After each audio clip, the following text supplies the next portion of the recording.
You've probably never thought about what your life actually looks like at different levels of money. Not in theory, not in headlines, but the real daily experience of what you eat, where you sleep, who calls you back, and what keeps you up at 3 in the morning. Because here's the thing nobody tells you. The money doesn't just change your bank account, it changes you, your thinking, your relationships, your problems. And some of those changes are things you never saw coming. So let's walk through it, level by level, from the bottom all the way to the top. Because what life looks like at each stage might surprise you more than the numbers do. At zero net worth, you're not thinking about building wealth. You're thinking about Thursday. Can you make rent? Can you cover the car payment? Is there enough in the account so the grocery store doesn't embarrass you? You check your balance before you swipe, every time. Not because you want to, but because the alternative is worse. Your stress isn't abstract. It lives in your body. Your shoulders carry it. Your sleep is broken by it. At this level, money is loud. It announces itself constantly, in the things you can't do, in the conversations you avoid, in the invitations you quietly decline because you can't afford to say yes. You work hard, sometimes 2 jobs. You tell yourself this is temporary, and you're right, but temporary can stretch longer than you planned. What this level teaches you that no other level can is urgency. You move fast here, not because you want to, because you have to. And that urgency, if you channel it right, becomes the exact fuel you need to leave. At $10,000 saved, something small but real shifts. You stop flinching every time your phone buzzes. The anxiety doesn't disappear, but it steps back slightly. You have a small cushion now, not enough to feel safe, but enough to feel less exposed. You start making slightly better decisions because you're not deciding from pure panic anymore. This is the first upgrade that has nothing to do with luxury and everything to do with clarity. Your mind quiets just enough to let you think one day ahead instead of just today. You start to understand that financial stress isn't just about money, it's about cognitive load. It takes up mental space.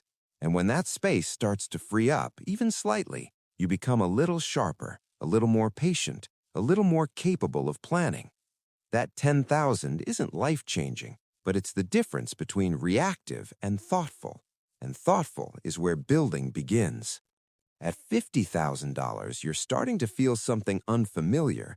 Options. Not many, but some. You could move apartments. You could take a course. You could leave a job you hate without catastrophic consequences. You're still careful, but you're no longer one bad month away from losing everything. Your posture changes. The way you carry yourself in rooms changes. You start to think about your money instead of just spending it. A savings account turns into a question. What should I actually do with this? And that question is the beginning of a different relationship with money altogether. But here's what nobody warns you about at this level: lifestyle creep. Because for the first time, you can afford more comfort, a nicer apartment, a newer car, dinners you used to skip. And because you've been underprivileged for so long, spending feels like justice, feels earned, and it is. But this is also the exact moment when a lot of people accidentally stall. They upgrade their life to match their savings instead of growing the savings first. The ones who move forward are the ones who notice the pull and resist it, at least partially. At 100,000, you've crossed a psychological line that the majority of people in the world never reach. You may not feel rich. You're probably right that you aren't. But you are now a person with resources, and that identity changes more than you'd expect. Your problems start to change shape. Before this, most of your problems were caused by not enough. Not enough money, not enough time, not enough breathing room. Now, some of your problems come from choices. Which path do I take? How do I grow this? Where do I put it? Problems that come from choices are problems worth having. You start to read differently. You pay attention to things that bored you before: tax strategy, investment returns, compound interest. You start to think in decades instead of months. And something else happens at this level that's harder to name. You start to realize that the people around you are in very different places. Some are still where you were, some have gone further, and the gap between you and certain friendships quietly begins to form. Not because of anything dramatic, just because your world is slowly becoming a different shape. At 500,000, The rules of daily life start to change in ways that feel almost cinematic if you grew up without money.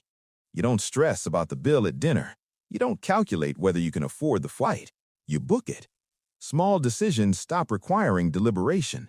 And when small decisions stop requiring energy, that energy moves somewhere else. It compounds. You have time now to think bigger. You have access to conversations you weren't in before. People take your calls differently. Opportunities appear differently. Not because you became smarter, because the world responds to capital. That's a sobering thing to learn. You didn't change. The signal you sent changed. At this level, your biggest risk isn't losing money. It's complacency. Because $500,000 feels like enough.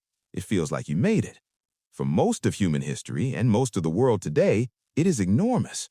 But in the system you're operating in, it's also exactly the level where momentum either locks in or quietly dies. The people who keep going treat this level as a foundation, not a finish line. At $1 million, you've entered a category that carries a word most people use loosely but few actually reach: millionaire.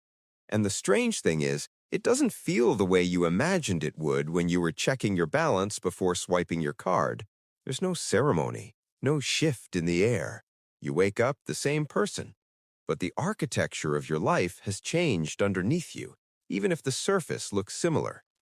You don't have to work, technically. Not immediately, not urgently. And that realization, the first time it actually lands, is quietly destabilizing. Because for your entire life, work was survival. Now it's a choice. And choices require a different kind of identity than necessity does. You have to decide who you are when you don't have to do anything. A lot of people at this level discover that they have no idea. The ones who thrive here are the ones who find that answer fast.